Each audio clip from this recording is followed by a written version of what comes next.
En 1943, à Grosse-Île, des scientifiques canadiens se sont mis à produire de l'anthrax, ou bacille du charbon, une des bactéries les plus dangereuses qui soient. Il y avait 3 grands secrets durant la guerre. La recherche sur la bombe atomique, le décryptage des messages allemands et troisièmement, la mise au point d'une arme biologique. Et c'est cette production qui a commencé ici.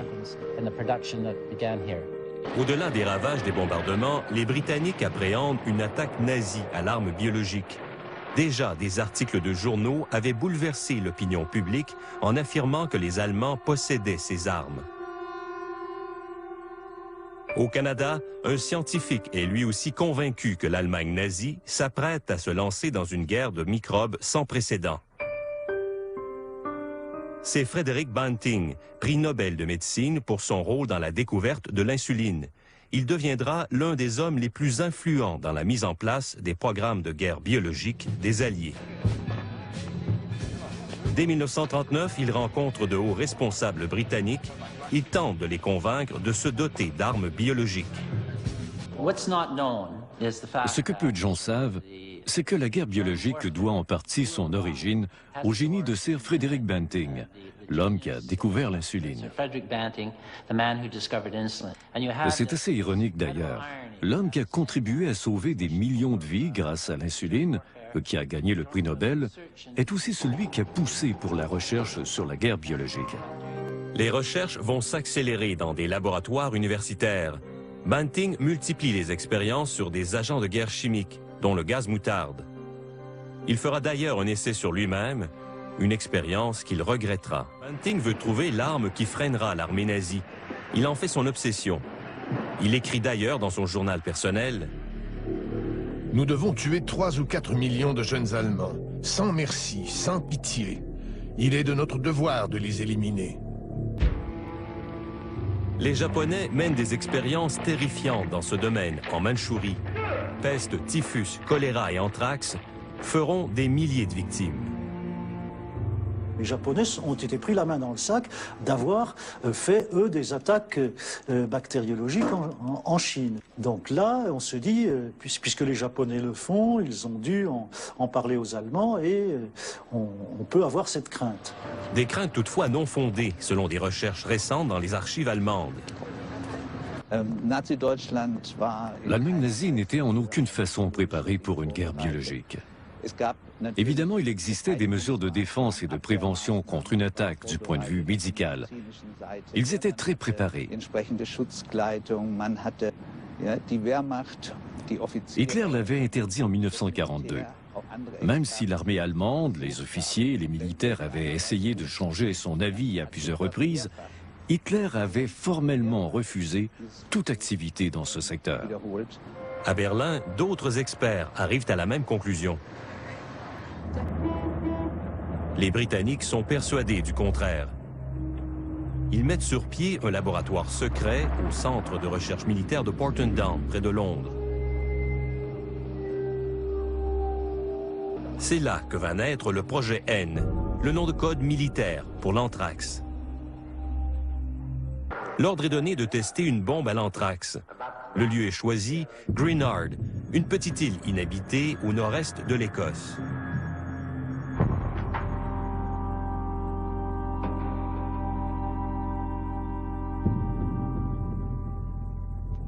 Les scientifiques vont expérimenter l'anthrax sur des moutons.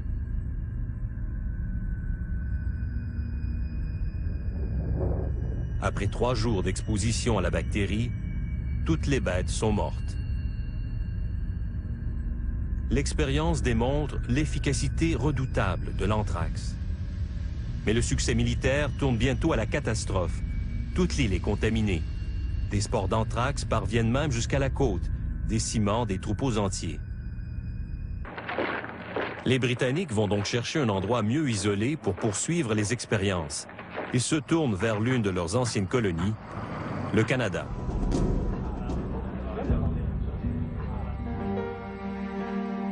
Un scientifique canadien de l'Université Queen's, Guilford Reed, travaille déjà sur ce nouveau type d'arme. Les recherches sont coordonnées par 2 professeurs de l'Université McGill à Montréal. Otto Maass du département de chimie et E.G.D. Murray du département de microbiologie.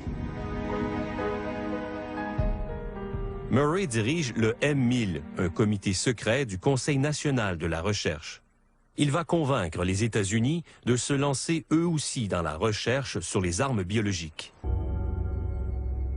Fin avril 1942, le gouvernement américain autorise secrètement la mise sur pied d'un programme de guerre biologique. Sa priorité, développer un vaccin contre la peste bovine. Ce virus pourrait décimer le bétail s'il était introduit en Amérique du Nord par l'ennemi. De leur côté, Britanniques et Canadiens veulent poursuivre le développement de l'anthrax comme arme de destruction massive. Ces délicates recherches avec des agents mortels commandent un lieu stratégique et secret.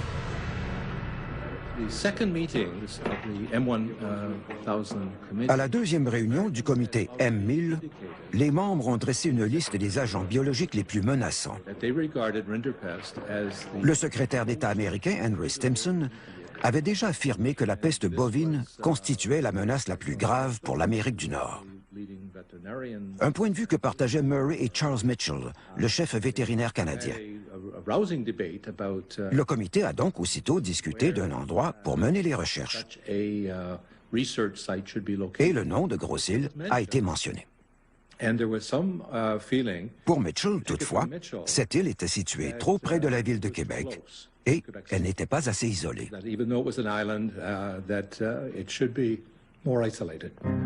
Grosse-Île n'est qu'à 4 milles de la côte. Selon Murray et Mitchell, il faudrait une distance de 50 000 pour éviter tout risque de propagation. Mais les dissidents se rallient finalement à la majorité. L'entente secrète Canada-États-Unis est finalement conclue au château Frontenac de Québec en juillet 1942. Churchill commande alors à son état-major d'accélérer le projet N. Il souhaite obtenir 1 demi-million de bombes à l'anthrax. Oui, Churchill ne se soucie pas de la question morale. Même très explicitement, il demande à ses chefs militaires dont il requiert l'avis de ne pas s'occuper de considérations morales. Et il le dit dans des termes à la fois comiques et méprisants. Ne jouez pas aux vieilles filles qui chantent des cantiques, etc. L'état-major britannique esquisse alors un plan d'attaque, une véritable opération de terreur biologique. On veut utiliser ces centaines de milliers de bombes à l'anthrax pour éliminer les populations de 6 villes allemandes. Et la Chapelle, Wilhelmshaven, Stuttgart, Francfort, Hambourg et Berlin. Cette production totalise maintenant 439 litres d'anthrax. D'après des spécialistes consultés, ces 439 litres représentent néanmoins 70 milliards de doses mortelles. Théoriquement parlant, il y avait assez d'anthrax à Grosse-Île pour détruire 30 fois la population mondiale de l'époque. À la mi-septembre 1944, c'est la deuxième conférence de Québec. Le premier ministre Mackenzie King accueille ses homologues Roosevelt et Churchill. Malgré sa présence lors des photos officielles, King ne participera pas aux discussions sur les stratégies des Alliés. Roosevelt s'y oppose. Quant au projet N, les gouvernements québécois d'Adélard Godbout et de Maurice Duplessis seront tenus dans la plus complète ignorance. Les décisions sur les armes biologiques et les expériences à Grosse-Île se prennent ailleurs. Les États-Unis ont entrepris depuis quelques mois leur propre programme de production massive d'anthrax dans les nouveaux laboratoires militaires de Fort Detrick au Maryland et de Vigo en Indiana. Les États-Unis comprennent alors qu'ils sont désormais les grands producteurs d'armes de cette guerre et qu'ils sont les mieux placés pour fabriquer ces armes de guerre biologiques. C'est à ce moment qu'est venue la commande pour produire 1 million de bombes à l'anthrax. Seules 5000 bombes d'anthrax seront finalement produites et envoyées en Angleterre.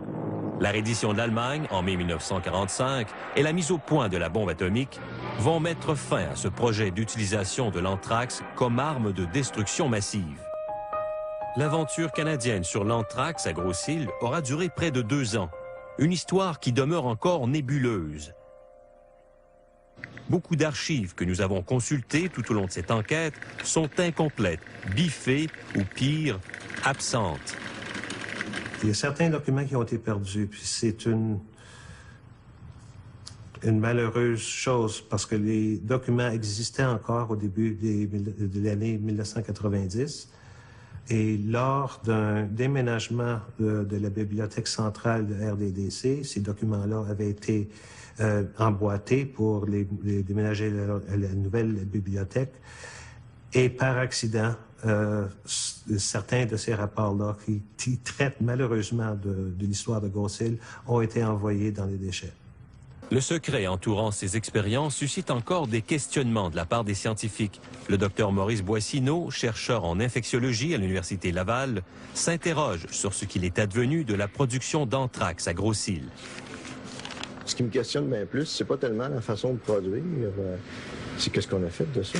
Est-ce qu'on s'en est débarrassé de façon appropriée ou on a dompé ça dans un trou ou dans le fond de l'océan? Thomas Stovell, l'un des chercheurs de l'époque, nous donne sa version des faits. Le laboratoire était juste ici, près du quai. C'est moi qui ai nettoyé le laboratoire d'anthrax après la guerre. On m'a choisi parce que j'avais de l'expérience avec les bactéries.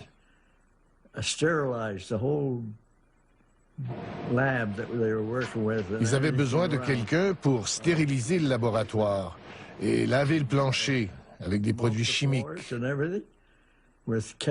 J'ai dû revêtir une combinaison et un masque avant d'y entrer.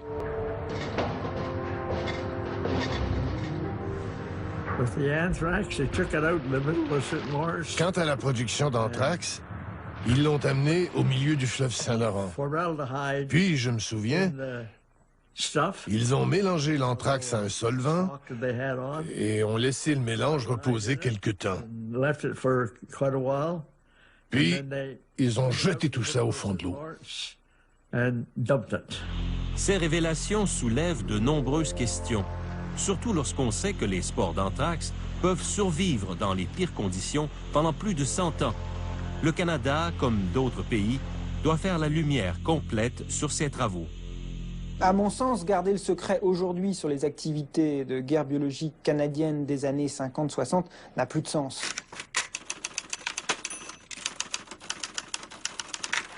Dans l'approche canadienne, c'est qu'elle est très comparable à l'approche française, c'est-à-dire que je pense que c'est deux pays qui n'ont pas forcément beaucoup de choses à se reprocher, mais qui se sont laissés entraîner dans une culture du secret et du mensonge dont il est toujours très difficile de sortir.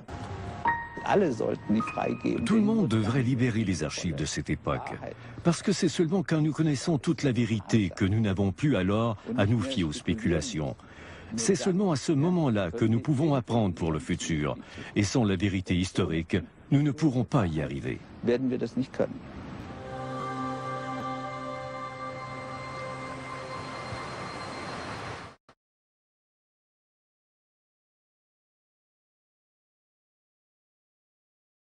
Nous devons tuer 3 ou 4 millions de jeunes Allemands, sans merci, sans pitié. Churchill y souhaite obtenir 1 demi-million de bombes à l'anthrax. On veut utiliser ces centaines de milliers de bombes à l'anthrax pour éliminer les populations de 6 villes allemandes et La Chapelle, Wilhelmshaven, Stuttgart, Francfort, Hambourg et Berlin. Il y avait assez d'anthrax à Grosse-Île pour détruire 30 fois la population mondiale de l'époque.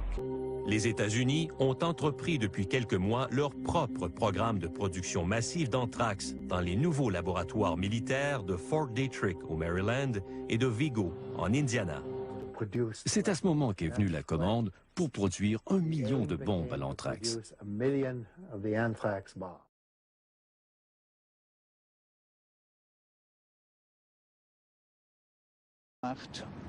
Hitler l'avait interdit en 1942. Même si l'armée allemande, les officiers et les militaires avaient essayé de changer son avis à plusieurs reprises, Hitler avait formellement refusé toute activité dans ce secteur. 1942 und 1943.